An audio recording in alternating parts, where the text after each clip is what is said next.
All right, Alex here with a video on the Tanner Cook shooting. It's a First Amendment background here. Let's just start with the video and then we'll talk about it.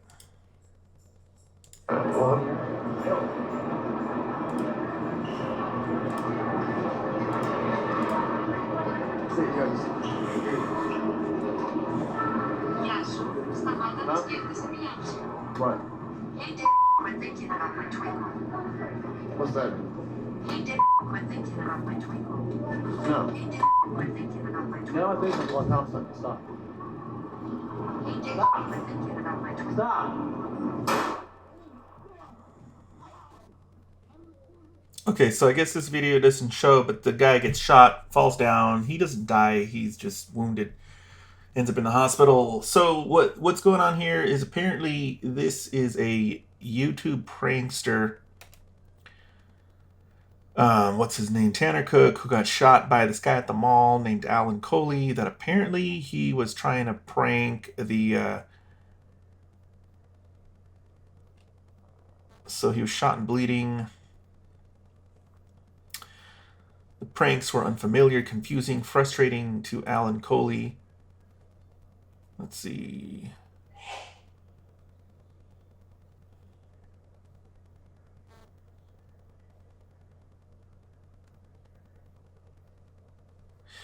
So yeah, this went to trial, guys. It went to trial because he shot him. The police did not feel it was justified. On cross-examination, the victim said, yeah, 6 inches away from his face. Translate app repeated the phrase. Kept advancing, told him to stop. The gunshot ruptured his liver, left him scarred. They found him in the food court. So they found the shooter in the food court, surrendered peacefully, charged him, jailed him, and they tried him. Jury found him not guilty. I'm not shocked at all. I'm not shocked at all because judges, lawyers follow statutes, rules, and case law, and society tries to, I think, but there are also limits to what people find acceptable.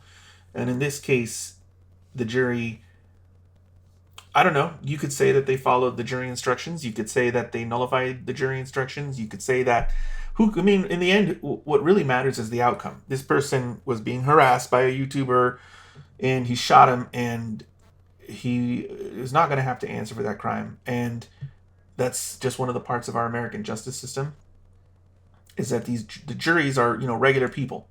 And regular people don't always approve of how people exercise their rights. And sometimes it manifests in an outcome like this. And all I can really say is that there is this issue floating around all over YouTube with people exploiting and abusing the First Amendment, exercising the First Amendment rights as obnoxiously as they possibly can. And there's all kinds of debate on this. There's this people that say, yeah, so you don't like it, you can't shoot somebody who's annoying.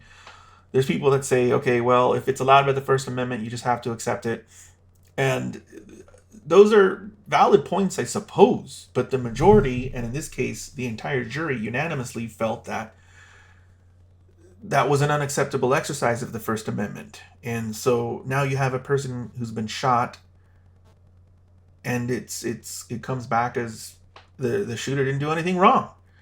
And so, my opinion is that there's always a difference between what you can do and what you should do. And I don't think that the First Amendment was created in a way to be exercised as annoyingly and obnoxiously as possible. It has very obvious purposes. It's sort of a bedrock principle of our American society, and the presence of the First Amendment and how powerful the First Amendment is definitely, I think, is a benefit to the country.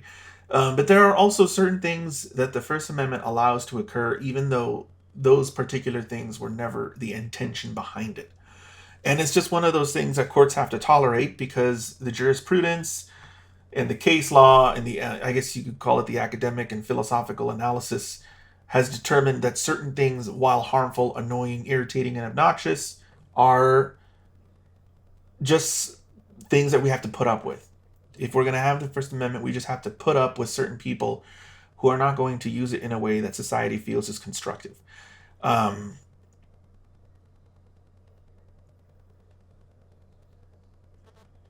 I'm not sure what I would have done on this jury, but I think I probably would not have. I'm not sure that I would have, argued for a not guilty or whatever it's called during deliberations. I don't know. I mean, maybe it's because I'm doing all this stuff on both of my channels and it's all, legal stuff and aren't about judges and all that. And maybe that's, affected my opinion. Maybe the older version of myself, maybe 10 years ago, would have, praised this outcome. But whether or not I praise it or agree with it, I can certainly say that I understand it and that it is not a shock to me that the jury came to this conclusion. The prosecutor said that the facts do not support a self-defense argument. The law requires that he reasonably fear that he was in imminent danger of bodily harm. She said that his prank was bizarre but not threatening. I mean, objectively, I would agree with the prosecutor. And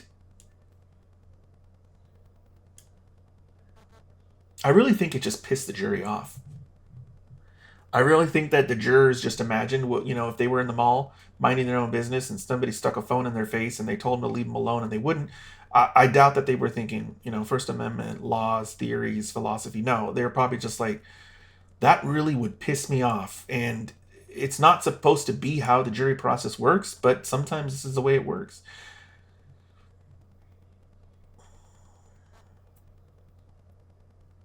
Wow, they held him. They held him in jail since his arrest. So he had to sit in jail since April until September. So that's May, June, July, August, September. So but roughly 4 or 5 months. Yeah, in Nevada, he probably would have gotten pretrial release. He probably wouldn't have been sitting in jail because he wasn't charged with murder. And we have a case here called Valdez Jimenez, which you can read it if you'd like to. Just go into scholar.google. Where was this?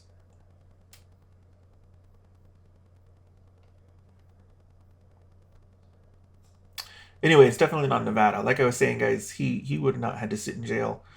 I know he wasn't charged with murder because the guy didn't get murdered, and that's the only exception that we have in Nevada on pretrial release. There's a little bit more complexity to how that analysis works, but it makes it a lot harder for people to be detained pretrial.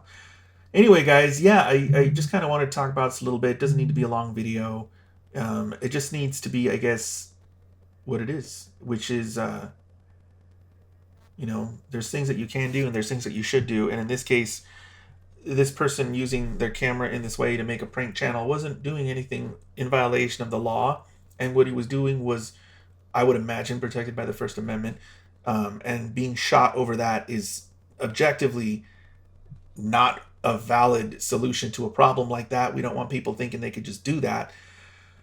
But all those things having been considered, I'm not surprised that the jury came to the conclusion that did and acquitted him.